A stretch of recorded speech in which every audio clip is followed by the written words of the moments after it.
Utti fiduudhaaf waa dangala.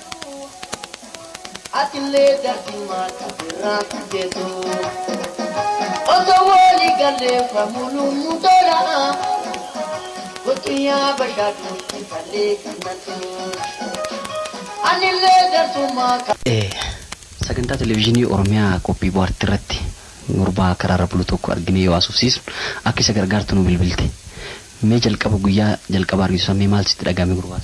Baay'ee rifadhee hoggaa sirba koo sirbuun dhaga'ee baay'een sirba rifadhee booddee immoo yoo isinis gaafattanii jaamboon jaalladha maal jedheetu sirba kiyya hoggaa inni sirbuun dhaga'ee baay'ee rifadhee baay'een isa wal dorgommii muuziqaa akka jiru dhaga'ee gara Finfinnee akka dhufe waan inni biyyatti dhaga'ee osoo hin taane homaa dhabee rakkatee nama isa simatullee dhabee karaarra bulaa akka jiru guddisu tokko kaasette guutuu indalagaa fi isa keessaayis BCD yeroo gabaabaa keessatti BCD sirba tokko akka uummatatti dhiyeessu nan godha. Amarra difama Nansin tabatini lubutiya Hadara jalala Obbo Xaahir Jamaallaan jedhanii abbaa mana muuziqaa abbaa gadaati.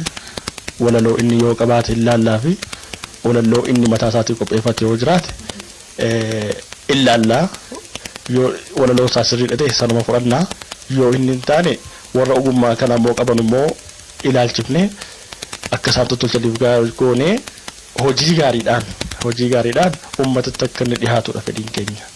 Ini manjalala Kunona raya Ansin gargari bae Kobakam Gala. Atile dartima kabira kujetu Oto wali galle famulu mudola Kutiya bashatu kale kanatu Anile dartuma Kunona raya Ansin gargari bae